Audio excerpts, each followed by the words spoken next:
Donc yop les geeks, aujourd'hui on se retrouve pour une nouvelle vidéo.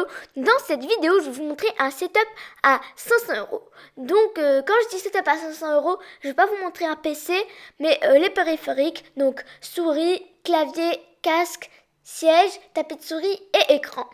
Voilà, c'est la première fois que j'essaie de faire un montage dans ce style, donc dites-moi en commentaire si ça vous plaît et comme ça j'essaierai d'en faire de meilleure qualité. Voilà, et donc j'espère que ça va vous plaire. On se retrouve tout de suite pour la suite de la vidéo avec le setup à 500€. C'est parti. Donc on va commencer par la souris. Donc j'ai décidé de prendre la Logitech G502. Donc c'est une souris de marque Logitech. Donc elle est compatible PC, Mac. Donc c'est une souris qui est pas mal réputée, pas mal connue. Mais pour ceux qui ne la connaissent pas, elle a 11 boutons. Elle a un capteur Hero que la marque a développé 16K. Elle est noire. Elle a un RGB sur le logo. Elle pèse 122 grammes. On a 5 poids de 6 grammes qu'on peut rajouter à part. Le maximum c'est 16 000 dpi et le minimum est de 200 dpi. Et sinon elle a une mémoire intégrée. Donc elle est franchement plutôt pas mal. Et pour son prix qui est de 50€, c'est une souris pas mal réputée, pas mal connue.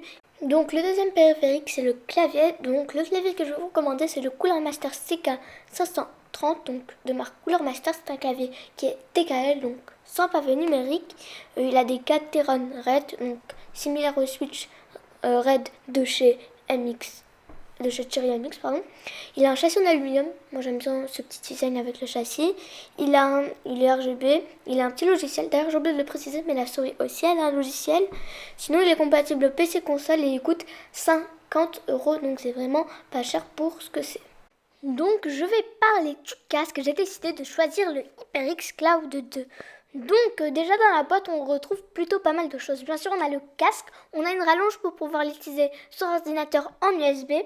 On a des coussinets pour pouvoir les changer. On a des cuirs qui sont directement sur le casque et des tissus qui sont à part. On a un petit adaptateur pour pouvoir l'utiliser dans les avions. On a un microphone qui est de très très bonne qualité.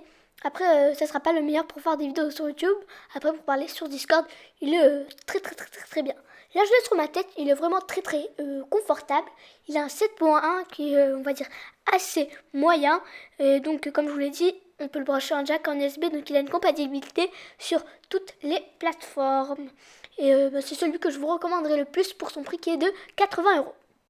Donc maintenant je vais parler de l'écran. Donc j'ai décidé de prendre un écran de chez ViewSonic, le ViewSonic VX 2458. Donc c'est un écran 144 Hz, donc ça a largement fait ses preuves. 1 ms au temps de réponse, voilà, comme ça il n'y a pas de lag. Il est incurvé, il a une dalle IPS, donc une dalle IPS, vous avez de très belles couleurs. Il est compatible FreeSync, donc pour éviter les taches noires sur nos écrans. Il est non compatible à un support écran, donc vous ne pourrez pas l'attacher à votre bureau avec un support écran. Et sinon, voilà, il est très beau je trouve.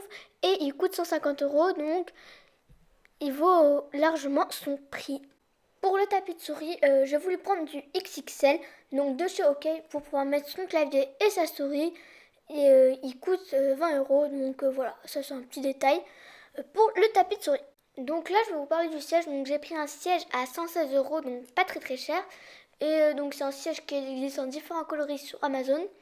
Donc en fait, c'est un siège. Pourquoi j'ai pris celui-là? Il a toutes les fonctionnalités d'un siège gamer, mais on a un petit repose-pied sur ce siège, donc c'est assez sympathique pour pouvoir poser tes pieds. Voilà, c'est très drôle de dire ça alors que c'est un siège gamer, mais voilà, c'est assez pratique et il a l'air assez confortable. Mais voilà, je peux pas l'avoir testé. Le mien il coûte beaucoup plus cher, il n'a pas le repose-pied. Donc là on a aux environs d'un setup de 500€, plus précisément voire les 460-470€, parce que en ce moment il y a des quelques réductions, donc de 3€. Et donc si vous voyez la vidéo peut-être dans 2-3 mois, comme ça sera quand même dans les environs de 500€. Donc voilà pour la vidéo, j'espère qu'elle vous aura plu.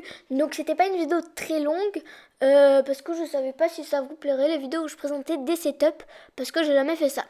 Et donc n'hésitez pas à me dire en commentaire. Donc n'hésitez pas à liker, partager, commenter et surtout de vous abonner. Je vous dis à la prochaine dans une prochaine vidéo. Ciao les geeks!